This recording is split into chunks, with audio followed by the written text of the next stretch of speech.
Hai Positive People, kemarin kita belajar tentang cara berpuasa yang benar. Dan saat ini kita akan melanjutkan kembali seri pengajaran Yesus tentang kerajaan Allah, di mana tentang cara benar mengumpulkan harta bagian yang pertama.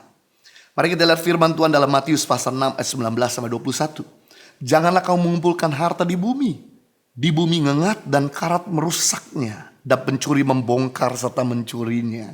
Tetapi kumpulkanlah bagimu harta di sorga. Di sorga ngengat dan karat tidak merusaknya, dan mencuri tidak membongkar serta mencurinya. Karena di mana hartamu berada, disitulah juga hatimu berada. Yesus mengajarkan untuk kita jangan mengumpulkan harta di bumi, tapi mengumpulkan harta di surga. Karena tempat yang paling aman di alam semesta yaitu surga, kerajaan Allah. Dan tempat yang paling tidak aman di alam semesta ini yaitu bumi. Yesus mengajarkan ada 3 musuh dari harta yang kita kumpulkan atau yang kita timbun. Yang pertama ngengat, musuh harta yang pertama ngengat. Ngengat bicara soal serangga, kutu, bakteri, virus, kuman, ulat yang merusak harta makanan yang kita timbun. Beras kalau nggak dinikmati bisa dikutuin. Roti yang nggak dimakan bisa berjamur. Makanan yang gak dinikmati bisa basi dan berulat. Buah yang gak dimakan bisa jadi busuk. Coba seandainya makanan-makanan tersebut kita bisa bagi kepada yang kelaparan. Atau bagi kepada mungkin pembantu, pegawai atau kepada yang lain. Akhirnya mereka bisa menikmati makanan yang mereka sendiri tidak bisa beli. Ngengat gak bisa merusaknya.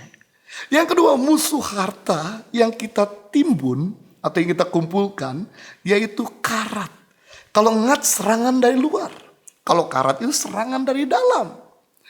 Karena karat merusak harta benda yang kita timbun. Bodi dan mesin mobil kalau nggak digunakan bisa berkarat. Rumah yang tidak dihuni bisa jadi rusak dan ambruk. Pakaian yang nggak kita pakai bisa jadi usang. Coba pakaian itu kita bagi kepada mereka yang membutuhkan. Coba rumah tersebut kita pinjamkan kepada keluarga, kepada orang-orang yang gak punya tempat tinggal. Apalagi dalam masa pandemi COVID-19 ini, begitu banyak orang-orang udah gak mampu lagi untuk bayar kos dan bayar kontrakan. Kami melakukan pembagian bantuan 500 paket sembako tiap minggu dan 350 paket nasi bungkus kepada mereka yang tunawisma. Kami sedih mendengar cerita mereka karena mereka gak lagi bisa bayar uang kos dan kontrakan, tidak lagi punya pemasukan, akhirnya mereka tinggal di jalan. Dan akhirnya ketika mereka terima makanan, mereka betul sukacita dan mereka mendoakan. Kita yang memberikan berkat buat mereka. Coba kalau Anda punya mobil berlebihan, Anda bisa pinjemin orang lain yang membutuhkan. Akhirnya Anda diberkati, orang tersebut diberkati. Dan musuh ketiga dari harta yang kita timbun di muka bumi ini yaitu pencuri.